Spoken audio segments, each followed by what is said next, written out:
CCE continuous and comprehensive evolution, ये एक common question है जो मोस्टली टीचिंग इंटरव्यूज में पूछा जाता है।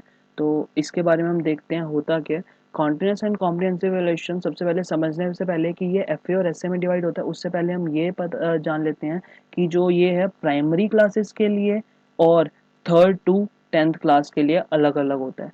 कॉन्टिन्यूस एंड कॉम्प्रिहेंसिव एवल्यूशन में फर्स्ट और सेकेंड क्लास के लिए कोई फॉर्मल सिस्टम नहीं होता, इसमें जर्नल सिस्टम होता है। इसमें एक टीचर को डायरी दी जाती है, स्पेशली केवीज में टीचर्स को डायरी दी जाती है।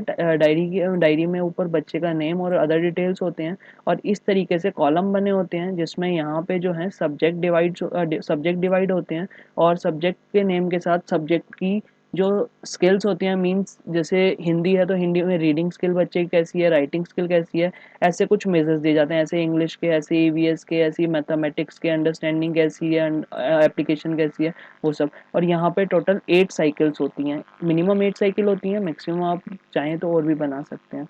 तो वो डिपेंड करता है डायरी पे, तो डायरी पे और टीचर के ऊपर। तो फर्स्ट सेकंड और third class and so on up to total 8 cycle minimum होती हैं। तो और इसमें जो ग्रेड्स होते हैं वो बच्चे को हम ए ग्रेड, बी ग्रेड और सी ग्रेड दे सकते हैं। इसमें डी ग्रेड अगर हम देते हैं तो इट मीन्स बच्चा जो है वो क्लास को दोबारा रिपीट करेगा या उस स्किल को बच्चे को दोबारा रिपीट करना है जिससे कि वो उसमें स्किल्ड हो सके थोड़ा सा, जिससे उसके जो ग्रेड्स हैं वो ए बी या सी में से कुछ आ सके। तो ये तो था प्राइमरी क्लासेस में फर्स्ट और सेकेंड क्लास के लिए।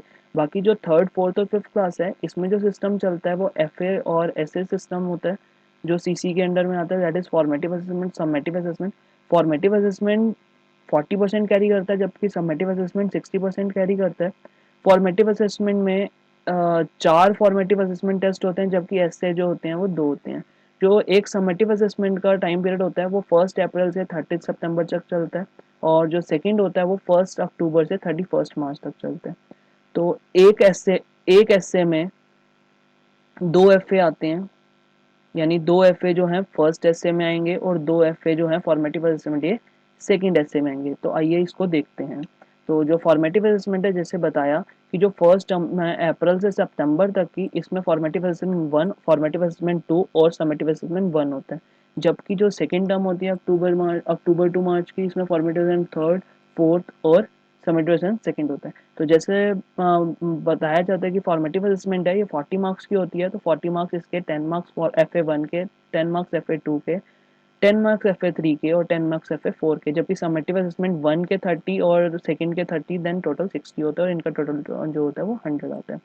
तो इस तरीके से होता है। इसमें जो एफ ए वन होता है, एफ ए थ्री होता है, एस ए वन होता है और एस ए टू होता है, ये पेन पेपर टेस्ट होते हैं। जबकि एफ ए टू और एफ ए फोर ये पेन पेपर टेस्ट ना होके एक्टिविटी बेस्ड या अदर असाइनमेंट बेस्ड टेस्ट होते हैं। तो इसमें जो होते हैं, जैसे ये एक ईवीएस का दिया हुआ है तो इसमें बताया कि एफए की साइकिल दी हुई है ये 4। इस साइकिल में एफए के अलग अलग काम दिए गए। इस काम में जो होता है, ये जो होता है जैसे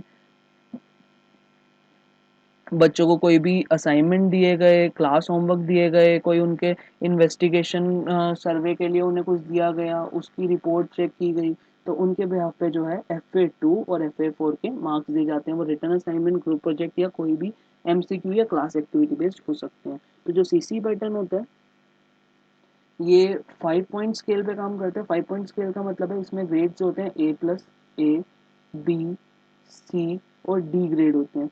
तो जो ए प्लस है वो 90 टू 100 मार्क्स जो बच्चा ऑब्टेन करता है उन्हें मिलते हैं। उसके बाद 75 टू 89 ऑब्टेन मार्क्स करने वालों को ए, 56 टू 75 मार्क्स ऑब्टेन करने वालों को बी, 34 टू 55 मार्क्स ऑब्टेन करने वालों को सी एंड 0 टू 34 मार्क्स ऑब्टेन करने बच्चों को डी। तो ये जो ग्रेडिंग पॉइंट है, fifth is the highest one and one is the lowest one. तो ये सारा था सीसी के बारे में, जो जनरल सीसी के बारे में अवेयरनेस होनी चाहिए। Thank you.